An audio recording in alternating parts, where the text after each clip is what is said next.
with my very lovely mother. Hi, I'm Janette. And today we were actually recording in my apartment, which is crazy. Yes. We haven't recorded in my apartment in a really long time. So we sit much closer to each other in my apartment. So hopefully there's no feedback from the microphones. But if anything, I'll try to edit it out. I'm also going to be talking a little bit quieter just because my dad is working too. Yeah, he won't hear us. Yeah, so we're here today, but I'm excited because we are doing another Hollywood Studios episode. We're going to be talking about the Hollywood Brown Derby restaurant today. We're catching up. I know I'm excited because, again, we went how many episodes not having a single dedicated episode of Hollywood Studios, and within 1 month we're going to have 2. So very exciting. All right, let's look at the Hollywood Brown Derby restaurant. All right, so the overview first. It is located at the end of Hollywood Boulevard, sort of on the right. It's actually, so like on the website it says Hollywood Boulevard, but honestly it's sort of at the corner of Hollywood Boulevard and Sunset Boulevard because it's almost close to Sunset it's right Boulevard. At the corner. Yeah, but it does say it's technically on Hollywood Boulevard, so I'm like, okay. It is considered American and a fine/signature dining restaurant. This short description reads, step into the golden age of Hollywood at this warm, wood-paneled restaurant serving contemporary American cuisine. And then the longer description is that it is a star-studded legacy. This is coming from the Disney website, by the way. Dine in an authentic replica of the famous Brown Derby, a Tinseltown landmark steeped in glamour and glitz. The walls are adorned with caricatures of famous faces, a tradition that began with the original restaurant, and the upscale atmosphere harkens back to the golden age of Hollywood. Experience the delectable legacy of the original Brown Derby with timeless dishes and classic cocktails. Savor such specialties as a Faroe Island salmon, our char-grilled filet of beef, and our famous Cobb salad that follows the recipe created by Bob Cobb, owner of the historic California Brown Derby. For the perfect finale to any meal, explore our enticing slate of cakes. Greenlight the grapefruit cake, a Brown Derby original, basking in its glamorous, citrusy sponginess. The person who wrote this must have had so much fun looking at the thesaurus. Or stake your career on a chocolate mousse cake so decadent with dark chocolate and candied cherries. Guests 21 years of age and up can also enjoy classic cocktails poured tableside in addition to old and new world wines from Italy, France, California, Australia, and beyond. Like beyond Australia. Yeah. Sample 3 varieties from around the world with different wine flights. Right, so that's what Disney has to say about that. So where did the Brown Derby come from? What is it based on? So it's based on the Brown Derby chain restaurants that were in Hollywood, California. So most people assumed that it was not a chain. They thought it was just the one and only, but it was indeed a chain restaurant within California. The first and best known Brown Derby was shaped like an actual derby hat, which is kind of like sort of like a bowler hat. It's like a round brown hat basically with like a little rim on it. And the iconic image of the restaurant of that, like the hat shaped like the derby hat, became synonymous with the golden age of Hollywood in 1926. The chain was started by Robert H. Cobb and Herbert H. Somborn, and he was the former husband of film star Gloria Swanson in the 1920s. I don't know film stars that well, so I'm sure other people know who they are. Obviously, I don't know her from when she was a star, but I do know who Gloria Swanson is. The original Brown Derby restaurant has closed or had been also basically all the original Brown Derby restaurants have closed or have now been converted to other uses by the 1980s. So by the 1980s, all the Brown Derbys were basically gone, though a Disney-backed Brown Derby national franchising program was revived within Disney in the 21st century. However, the only other Brown Derby really in existence is like the one in Hollywood Studios. So there are no more left in California. Okay, so it's an icon. Due to its proximity to movie studios, the Brown Derby restaurant became a place to do deals and to be seen in the 1920s especially. The Hollywood Brown Derby is perpetrated as the birthplace of the Cobb salad, which was said to have been hastily arranged from leftovers by owner Bob Cobb for showman and theater owner Sid Groman. It was chopped fine because Groman had just had dental work done and couldn't chew well. Okay. So I thought that was funny.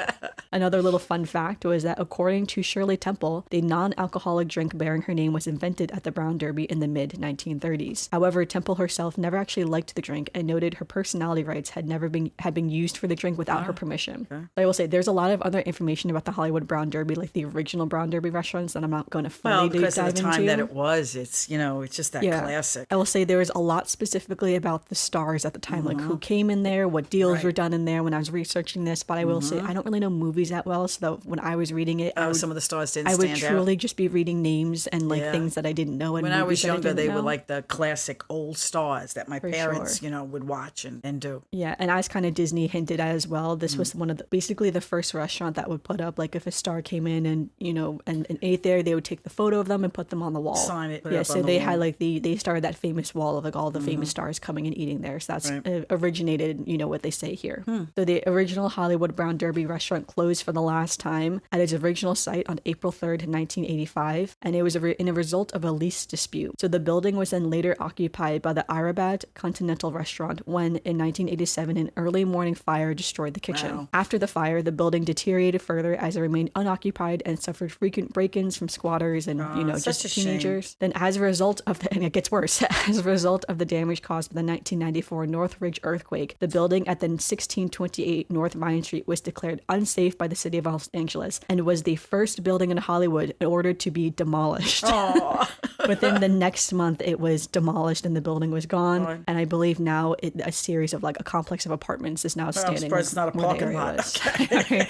No, an apartment complex rather than a parking lot. Oh, what a shame. Yeah, but that's when I was reading this, I was like, wow, this building. It's a shame because it is a classic icon. Like even when I read books and different, I love books that take place in that era because you can think back to what it was. No, for sure. It's definitely super interesting to read about. Yes. I will have my links where I found this information below if you want to deep dive further into the original Brown Derby restaurant. But now let's go back to Hollywood Studios. So again, the Hollywood Brown Derby restaurant in Hollywood Studios serves lunch and dinner. Lunch is from 11 a.m. to 3:55 p.m. and dinner is from 4 p.m. to 8 p.m. So you got 5 minutes in between where the restaurant is technically not serving either. It is considered a $3 sign price point, and it says the meals will range from $35 to $60 per adult. However, there are discounts if you were on the Disney dining plan. It is 2 table service credits for both lunch and dinner. That's 2 table service credits per person. Disney annual pass holders and Disney Visa card holders can receive 10% off. My air conditioning just turned on if you can hear that. I'm sure. Turn that off. No, it's okay. I will probably be able to edit it out. So I will also say too, likely for DVC as well, you will also get 10% off. However, again, DVC discounts are not public. You have to be a DVC member to see the DVC discounts. See which ones are which. The DVC and annual pass holders are almost always the same. Every once in a while, DVC will be 15%. It's very rare that they're different. But yeah, it's very rare. So again, it's usually when they're just running one of their special promotions. For sure. And then as well, cast members, of course, always have their cast member discount too. All right, let's get into the menu. So the dinner and the lunch menu are basically the same. I didn't really see too many differences personally. No, however, which is surprising that they even separated out. Yeah, I'm sure it has to do with I've never worked in a traditional restaurant. I've worked at a deli before, but a deli is not the same as a traditional restaurant. So yeah, I don't really know how the planning of the restaurant goes. Yeah, definitely does. All right, so on our appetizer menu, we have our creamy tomato soup, a crab louis, a stone fruit burrata, our charcuterie board, the shrimp cocktail, escargot, and a chorizo spiced mushroom croquettes. So which item would you order off this appetizers, Mom? I don't know. There's a couple of them sound good. I would probably go for the shrimp cocktail or the chorizo croquette. The shrimp cocktail is $18, and the chorizo spiced mushroom croquettes, I should have noted that this is actually, it says it's actually plant-based. So this is the only actual plant-based item on the appetizer menu. However, I would assume the creamy tomato soup is also plant-based. Perhaps they use chicken stock in it or chicken broth in it, so that's why maybe it's not. Yes, it may not be. Yeah, it may not be considered plant-based for that reason. But again, I would say for the most part, you could probably get away with getting that too. And the chorizo spiced mushroom croquettes comes with pickled onions, mixed herbs, chili threads, and garlic, in parentheses, cream. And this is for $15. The most expensive item on their appetizers is the charcuterie board for $23, and the least expensive is the creamy tomato soup for $13. And it does say you get a Toma biscuit puff with the tomato soup. Right, still a high-end restaurant. For sure. All right, let's go to the entrees. All right, so we have 8 entrees here. First, we have the filet mignon. Then we have the grilled Ora King salmon, the chorizo stuffed free-range chicken, our famous Cobb salad, of course you gotta have that, the root beer brined pork, the pan roasted halibut, shepherd's pie, and lamb shank. Okay. Is there anything on there for you? So the shepherd's pie is plant-based. So that is what I would order, so yes. The shepherd's pie. Shepherd's pie. The shepherd's pie comes with black lentils, truffled mashed potatoes, and glazed summer vegetables for $33. That sounds awful. Yeah. I would not eat that personally. I'm not a shepherd's pie eater to begin with, even if it had meat in it, so. Yeah, for $33, you're basically eating glorified vegetables. Vegetables in a sauce with mashed potatoes on top. Yes, I feel like I would not personally like that, so I don't think I would get that. So sad times are times that are sad. Yes.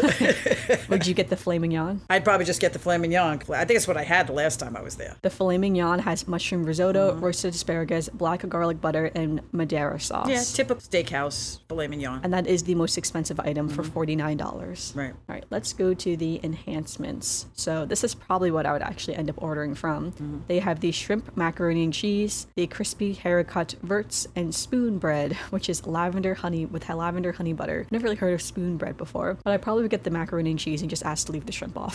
Bread, I would think, is like a bread pudding, I would think, probably. Well, it's an enhancement for your meal, so I am not sure. That is interesting. Again, we haven't eaten here in a long time. No, we haven't eaten since you were young, because especially now that you're a vegetarian, that menu is, like you said, very expensive and very limited as to what you can eat. Let's go to the kids menu before we get to the dessert menu first. So you can do the kids menu, create your own, and they also have like the a la carte options as well. So first, for the kids appetizers, you can get the chicken noodle soup or the chopped salad. And then for the kids entrees, they have the grilled chicken breast, the grilled seasonal fish, grilled beef steak, a hot dog, and macaroni and cheese. And all of the children's entrees come with 2 selections and a choice of small low-fat milk, small Dasani water bottle, or a small apple juice.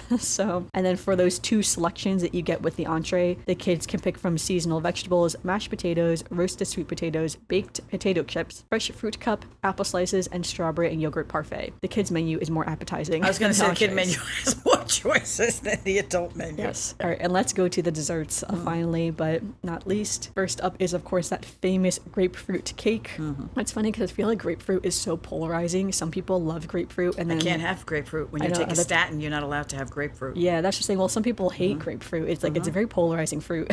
So I would say sometimes I do like grapefruit, like if it's a grapefruit flavored drink. I actually, sometimes you just crave that taste. They also have a creme brulee, which is probably what I would get. Although this is a citrus and cherry spiced compote, so it's not like a plain creme brulee. Poached pears and panna cotta, orange hazelnut chocolate cake, and a decadent chocolate cake. So I'm sure that decadent chocolate cake sounds really great. Although the orange hazelnut also sounds good too, because sometimes it is fun to have a little flavor. Yeah, so that is the Hollywood Brown Derby restaurant. So perhaps one day we will try this place out again. Well, I have to say that when we went, I was impressed. It is very decadent, and when you walk in, it does have that real cool, idea of being back in the 1920s and 30s. So it is a nice restaurant. I wouldn't, like, if we were going to Hollywood Studios and we said, oh, let's go to the Brown Derby, I'd say, okay, because it's one of those restaurants that I could have the filet mignon and it's very, very good. And everything else is, even the appetizers, the desserts, whatever. And it does have a nice atmosphere. But we've not gone because it is very limited. So right. Yeah, because that's what I'm saying. Because I will say too, I never go over like the allergy menu either, but Disney does have a very extensive allergy menu where they are able to change, a lot of these dishes to suit people's allergies or any dietary needs, of course. Right.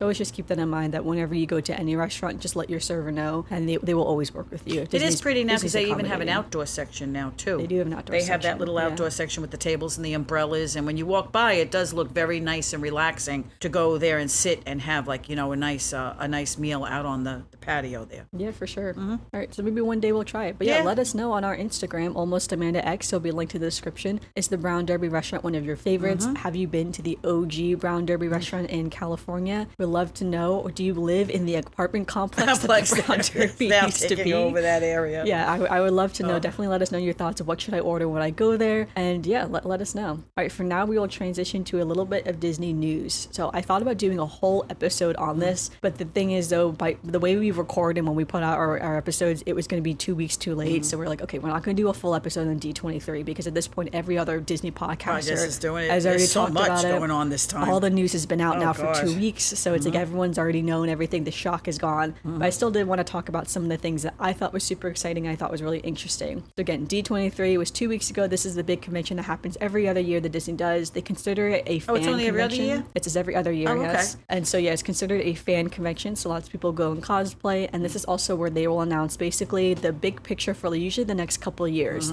So they'll announce things like movies that will be coming out in the future. Sometimes they'll drop titles. Sometimes they'll just say like, oh, that movie's going to come out in like 5 years, but we don't know what it's going to be. The day one is almost always going to be the movies and TV shows, and day two is almost always the bigger announcements and the park announcements specifically. It is very tricky to get tickets to this. I know they sell out very fast. Yeah, they sell out right away. I mean, like, even though the arena is really big where the event takes place, they do sell out very quickly, especially if you want to be on that day two with the park announcements. Is, obviously it's very exciting. Lots of people want to go. All right, so the big thing that was confirmed, this was rumored for a long time, was the Villains Land in Magic Kingdom. There was always lots of rumors about a Villains Land or a Villains themed park. Everything with the villains was going on, but nothing was ever confirmed. So we have it confirmed. Villains Land will be in Magic Kingdom. It is going to feature 2 major attractions plus dining and shopping. And then after D23, Disney announced it's going to be behind Big Thunder Mountain. So it's going to extend past Frontierland basically. So very exciting. I am hoping that the 2 major attractions, one will be a thrill ride and one will be a dark ride is what I'm hoping for. I think that will be really exciting, especially because Magic Kingdom is, I mean, like think about, me and my mom were talking about this last week, but think about how massive this park is going to be once they extend the park further. No, like, more walking. This park is going to be huge. So huge. But yeah, but I do think a thrill ride for the villains is appropriate. I think that'd be really fun. But I am curious to see what it's going to be themed to. I mean, like most people are assuming the mini castle is going to be Maleficent's castle, since that I would say makes the most sense would be Maleficent's castle, because no one else really has a castle for the villains. Maybe it'll just be. Well, in the concept art, there's a castle. Oh, it has a castle? Okay. Yeah, and people think that it's Maleficent's castle is what people are assuming, because she's the only one I think that has a castle. Has a castle that I can think of. Yeah. Because Cinderella's, because that's the thing in Magic Kingdom, it's Cinderella's castle, right? In Magic Kingdom, but Cinderella's like villain is her stepmother, and her stepmother doesn't live in a castle. I mean, like she lives in a mansion, I guess, but she doesn't live in a castle because she's not a queen. Right. Whereas, that's what I'm saying. Well, and Maleficent is their biggest one. I would think that they're going to make a big deal out of her. I would think so too. Yeah. She is one of the most beloved. I'm like, they could do her or the evil queen. As soon as you think of villains, who do you think of? Maleficent comes to mind with that. Yeah, I feel like Maleficent and the evil queen from Snow White is the other big option. Queen from Snow White, so they could do something for her too. Yes. So I would be curious to see which direction they choose to go to, or if they just do like a generic villain's castle, and it's like it could be up to your interpretation. I'm sure they'll probably theme it to something, and I'm assuming it's going to be Maleficent. So we'll see what that ends up being. But I'm very excited for the attractions, and I'm wondering what the attractions are going to be. Like if it is going to be a thrill roller coaster, like what's the story behind it? You know, Disney always puts a story behind all of their attractions. They always have a line of story that goes with the ride. Yeah, they never just make a roller coaster for funsies. It's like, what's the story going to be? So I wonder what it would be. I think there are so many options that you could do. I would love something that goes deeper into the creepiness. So when you watch The Little Mermaid, when the Little Mermaid journeys to where Ursula's lair is, that's actually a very scary, dark scene if you think about it. I think that would be so cool to have some kind of roller coaster of getting stuck in like Ursula's lair and going through like all like the caverns that you're underwater or something. And Ursula's another one who's very beloved. So she is. I think that would be fun. I think maybe something in The Lion King for like the elephant's graveyard would be fun. Like the hyenas chasing you through the elephant graveyard. I think that could be really cool. So I just hope it doesn't go upside down or backwards so I can go on it. I mean, like Tron doesn't go upside down and backwards, but you still don't want to go on Tron. So. But yeah, so I still think they have to do a ride that's not a thrill ride too. So by the time this comes, I'm going to be even older. So I'm excited to see what these attractions are. We haven't had any word on what these attractions, nor is there a timeline of when this land will be done or when it's going to start. Yeah. Everyone's projecting, Disney because did the first project permits they put in, right, are the Cars ones. I don't remember actually what the permits were. Yeah, I think that's the permits they're talking about. Yeah, I know that the lands are all projected to start to being built next year. So in 2026 is when they'll start to build them. How long that takes, I guess we'll see. Yeah. It's kind of funny because, so again, like think Disney World is in Florida, right? So Universal currently is creating a whole new park. So they are also creating a whole new land in one of the other parks, the whole, Villains Land in their park. So it'll be interesting to see how the construction works. How fast they can get it out. Yes, because I assume that they are battling the same construction companies for labor, just like for labor, for materials, for everything. They're in the same area, but so they're also on the same timelines, For sure. So so definitely still exciting no matter what though. There's also a new nighttime parade coming to Magic Kingdom, which is super exciting. It looks really fun. I love the nighttime parade. I do love nighttime parades. I do know Disney has said that the reason why they don't always do them is because of for safety reasons. So I guess perhaps they'll have new safety parameters for the nighttime parade when it does launch, but I'm excited to see that too. I do like the overall parades, like the Festival of Fantasy during the day. It does get kind of crazy because of the fireworks and because of the crowds and because of everything else going on. There is a problem with a nighttime parade because everybody's starting to already congregate to be around Main Street and do all that stuff and around the area where the fireworks are. So yeah, I could see safety being a concern, but I'm sure they can handle it. Yeah, for sure. So I'm excited to see what this nighttime parade is going to be. And then the other exciting thing for Magic Kingdom is that we're getting a Cars Land. So we always knew that Frontierland was going to be expanding or changing it some way. And so Disney confirmed this is going to be a Cars Land. Then after D23, it was confirmed that Cars Land will replace Tom Sawyer's Island and the Rivers of America. So some people are very sad about that because there are a lot of big Tom Sawyer's Island fans out there. However, I do think Cars Land will be super fun. It's a bigger draw. Would at be a this really point. big draw. Yeah. I mean, I don't think it's going to be the same extent as Radiator Springs and Disney California No, Adventure that, Park. I was impressed by that. I when we was. went. That is Yes, truly one that of the was coolest really places I've ever Yes. seen. I didn't expect it to be like that, and I was really impressed. Yeah, like the Radiator Springs and Disney California Adventure, you are truly walking through Radiator Yes. Springs. It Yes, is it amazing. was honestly. impressive. So I'm excited to see what our Cars Lands is going to look like and how they're going to finagle it into Frontierland. I also do think it fits really well into Frontierland, so I think it will work out well. Well, I think also cars attracts more families with kids and whatever, because unfortunately, just the way you said, I don't know who Gloria Swanson is. It's going to get to the point where people are going to say, "Who the hell is Tom Sawyer?" I guess that's true. That is very sad if you think about it. It is very sad, but it's very I'm, true. I'm pretty sure the Adventures of Huckleberry Finn is still required in schools. Yes, but not as they're not exposed to it as much as they are for Cars. Yeah, that is true. But it's good to have some It's going to have a history. big draw.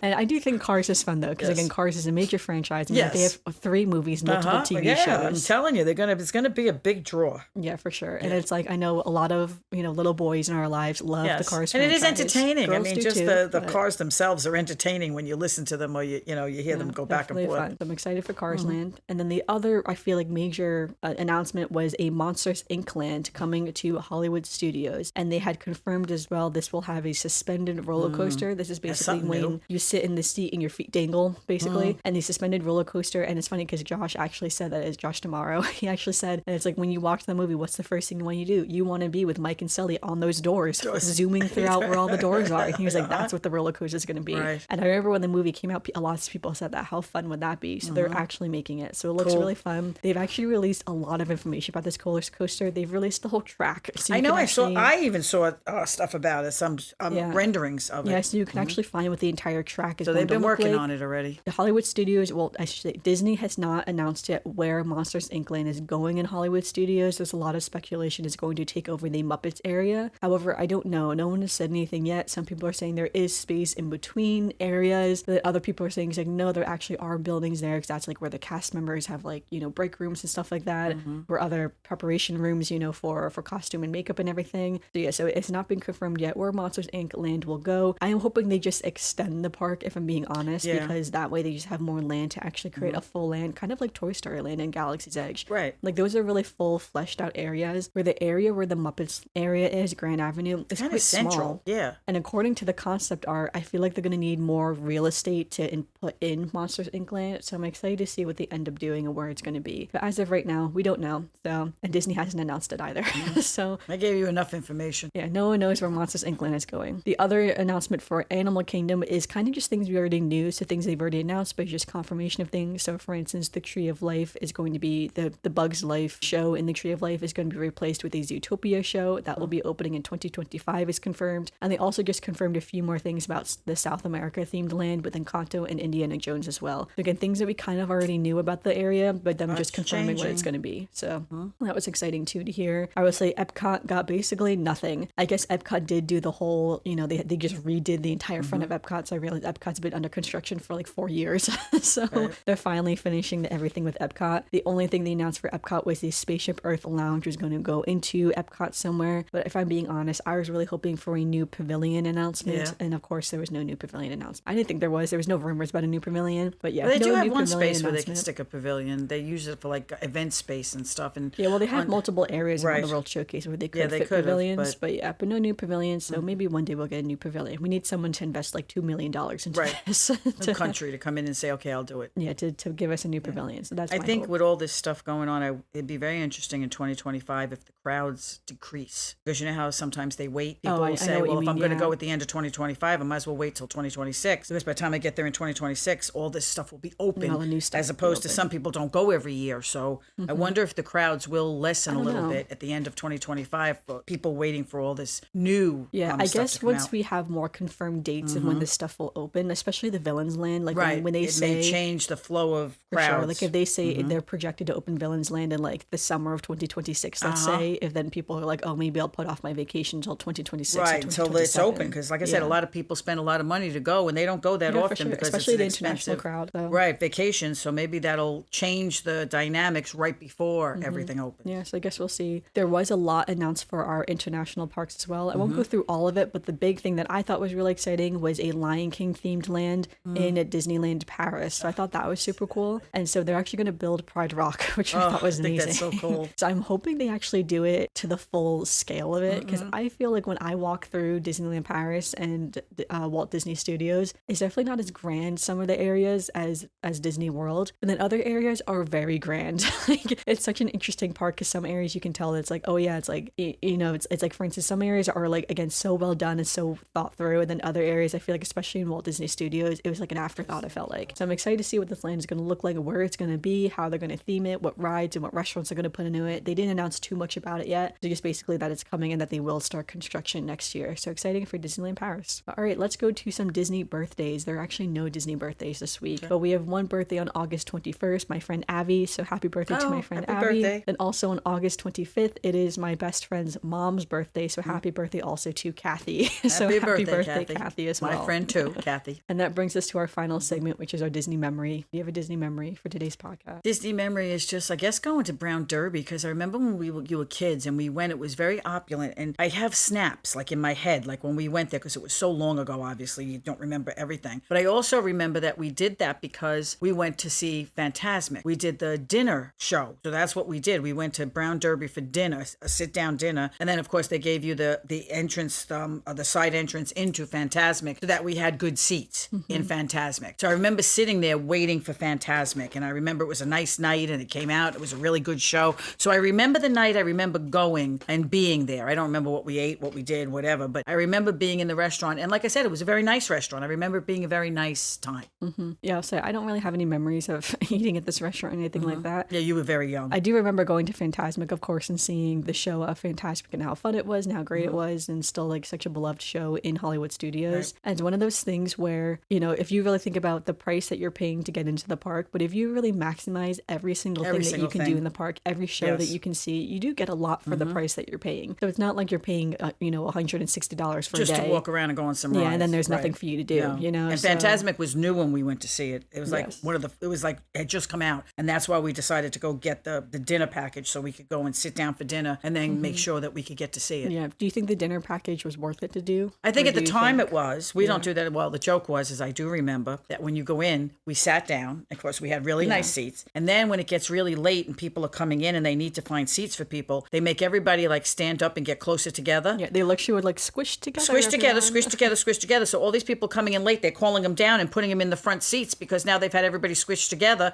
So they're getting second, third, fourth, fifth rows, where if they, if everybody had gone there early and sat where they had to sit and did squish together in the beginning, then they would be sitting in the back. And I looked and I said, wow, we paid all that money to eat at the Brown Derby and these people are getting like free seats. I know, right? So I do remember that. But I think that the package is just a matter of, if you want to go sit down and have a nice dinner, well, it's an added bonus that you're getting that package that you have to guarantee you're going to that restaurant and then go get a nice seat. Yeah, no, for sure. You don't have to stand online. They put you in and sit you down. No, for sure. Yeah. Yeah. No, they're definitely interesting. Because again, Disney does a lot of those dinner packages for all Yes, like, they the do. shows. I and mean, there are things some like shows that are so. not worth doing, like the Candlelight Processional. Yes, and I those always kind of wondered things. like which ones are worth it and which ones aren't. That one I but- think was worth it because, like I said, we didn't have to wait on that big long line to find out if we were going to get in time to see the show and whatever. We just went in and sat down and we just sat there and waited for them to, get everybody in and do what we had to do. So I think it was worth it to do that because it doesn't cost any more to do it. It's just a matter that you get that package and you know that you have to go to that restaurant and eat in that restaurant. Yeah, for sure. Yeah, I feel like I don't really have any specific Disney memory that's tied to Brown Derby, obviously, because I Okay. don't Yeah, I remember wouldn't going think there. so. I also have no memory tied to like Tom Sawyer's Island either. But what I do remember about Tom Sawyer's Island is that I guess it was just last year that this news report came out. They had to close Tom Sawyer's Island because they said that there's a man running around shirtless with a weapon, basically.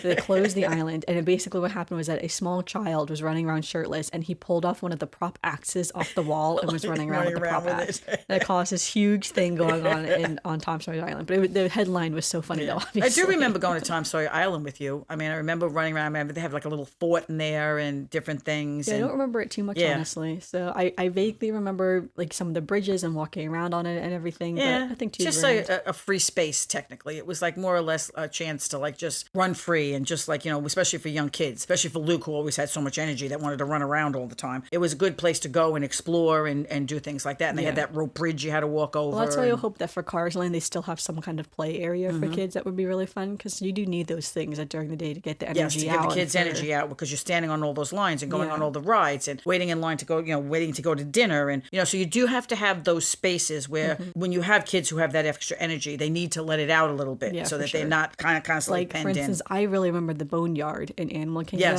And they are closing the Boneyard for this expansion for South America. And a lot of people are sad that the Boneyard is closing. I can understand that. We sat, Daddy and I sat in the shade under whatever we could find at the time, just while you ran around and did what you had to do, because, you know, like I said, every once in a while you just need to let that energy out. Yeah, for sure. I do think there's a lot of benefits to having those. And I know Disney was initially going to build some kind of play area in, what's it called, World Discovery in Epcot. Oh, okay. So it was going to be I remember that, yes. Yeah, around where the Wonders of Life Pavilion is. And we were saying in another episode that would have been really great, though, honestly, because in that area you have the 2 big thrill rides. You have Test Track and you have Guardians of the Galaxy and you have Mission Space. Right. So if you have the older kids or even other family members going on those rides, then you can take your young kids and, you know, go to a playground. Well, that's and when not have those to separate innovations that they used to have were really good. Yeah. Because when we used to go there, like the one time we were there for a couple of weeks when Daddy was working, you know, when we were down there, we would go to the park during the day, and it was great because those places had all these little games to play and lots of big open space that kids could just like kind of hang out and run around a little bit. And,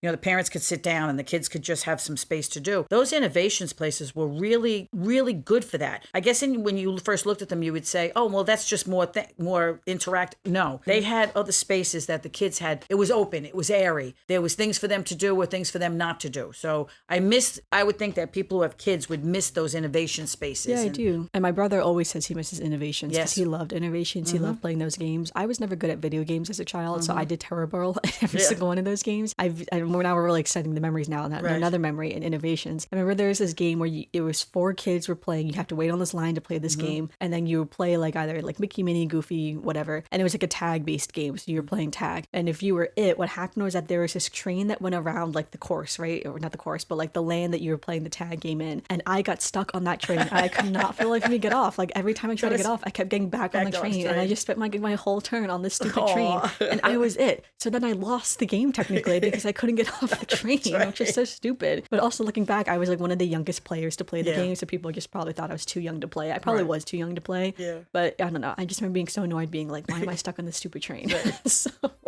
All right. Thanks, everyone, for listening to this week's episode of the podcast. Make sure you give us a review on Apple Podcasts or Spotify, or if you're listening on YouTube, leave a comment down below. And make sure you follow us on social media on List Amanda X. It'll be linked in the description below as well. And let us know. I've been to the Brown Derby restaurant, and where you